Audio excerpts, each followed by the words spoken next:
Have you ever met someone who at first glance seems captivating? She's charming, beautiful, and full of energy, the kind of woman who lights up a room. I remember meeting her at a cafe one rainy afternoon.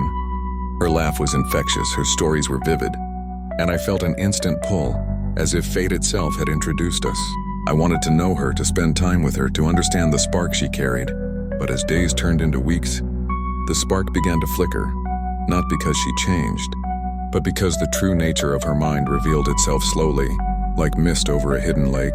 Small signs appeared first, little reactions that seemed disproportionate, emotional swings that puzzled me, subtle blame tossed like a stone in every conversation. At first I dismissed it, telling myself, everyone has flaws. But the more I observed, the clearer it became. She was emotionally immature. Not cruel, not evil, just untrained in the art of mastering herself. I've learned from Stoic philosophy that wisdom isn't about intelligence, appearance, or social skill. It's about how you govern your mind, your emotions, and your responses. And emotional immaturity, especially in someone we might care about, can quietly drain our peace, disrupt our life, and distract us from our own path.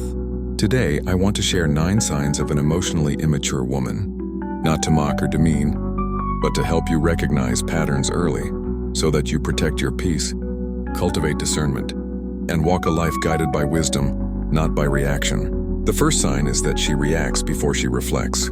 Every small incident triggers her, a delayed reply to a message, a passing remark, even minor inconveniences. She doesn't pause, she doesn't breathe, she doesn't think, she reacts. Stoicism teaches us that events themselves are neutral. It is our judgment that makes them good or bad. Marcus Aurelius reminds us, you have power over your mind, not outside events. A wise person chooses her response. An immature one surrenders to instinct. I remember one evening, a simple miscommunication led to a storm of messages from her. I paused, reflected, and responded calmly. She could not understand why I remained unshaken. Her mind had no anchor. It floated wherever emotion dictated. The second sign is constant victimhood. She rarely takes responsibility. If she feels hurt, it's always someone else's fault. Her ex, her boss, society, or even the universe itself, never her choices. Stoicism places freedom in accepting responsibility for one's own actions. The man who blames others remains enslaved to them. The woman who embraces self-responsibility grows into freedom. I've seen it countless times. A small mistake becomes an epic tragedy because she cannot acknowledge her own part. The third sign is craving attention over respect. She seeks validation externally, likes, compliments, constant recognition, yet she neglects the inner discipline that commands genuine respect. Epictetus teaches, it's not what happens to you, but how you react to it that matters. She reacts to praise and criticism alike, losing her center. She may appear confident, but it is a fragile construct, built on fleeting approval. The fourth sign is a love for drama. Peace feels empty, silence uncomfortable. She stirs arguments, starts gossip, and sometimes creates conflict just to feel alive. The Stoics regarded peace as power, the quiet mastery of mind and emotions. A mature woman finds strength in calm. An immature one needs the storm to feel herself exist. I remember sitting quietly one night waiting for her to arrive. Instead of calm conversation, she brought tension, subtle accusations, and emotional chaos, as if serenity itself threatened her identity. The fifth sign is that she doesn't truly listen. She waits to speak, interrupts, defends, or argues, but rarely understands.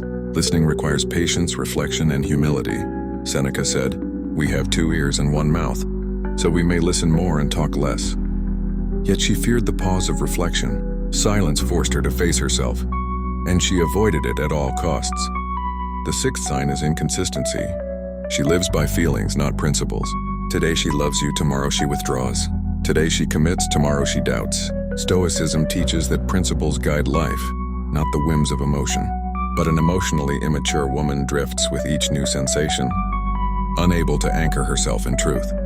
Her loyalty is conditional, her promises fleeting.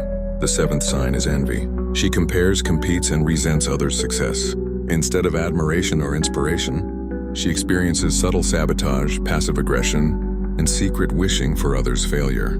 Marcus Aurelius observed, "The happiness of your life depends upon the quality of your thoughts. Envy corrupts thought. It erodes inner calm. A mature woman celebrates others secure in her own path. An immature one measures worth externally, letting jealousy dictate her happiness.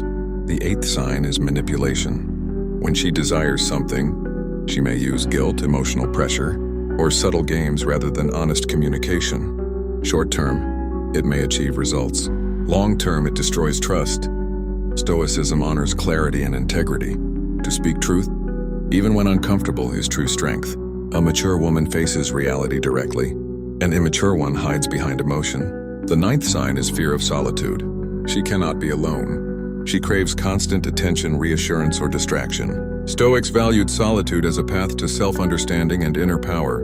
Marcus Aurelius himself spent long periods reflecting alone, writing meditations to sharpen the mind and fortify the spirit. A mature woman embraces solitude.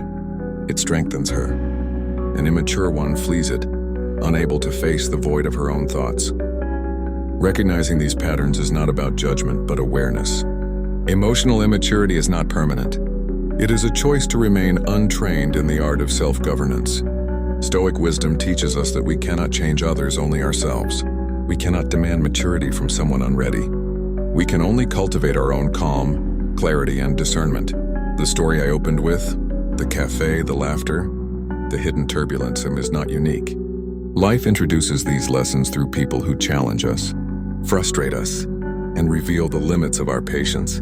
The value lies not in the drama, but in the reflection it inspires. What is within my control? How can I preserve my peace? How do I cultivate relationships rooted in wisdom, not chaos? True emotional maturity does not require perfection. It requires awareness, reflection, and the courage to act with integrity despite external pressures. A wise woman's calmness speaks louder than her words. Her discipline and reflection anchor her in all storms. A man who observes this can discern wisely, engage without attachment, and walk a life guided by reason rather than fleeting emotion. If this video helped you see the patterns of emotional immaturity or inspired reflection in your own life, hit that like button and subscribe to my Stoic journey. Share it with someone who may need a reminder. Your peace is precious, and wisdom is the path to preserve it. With that said, thank you for watching, and until next time, continue walking your path with clarity, calm, and courage.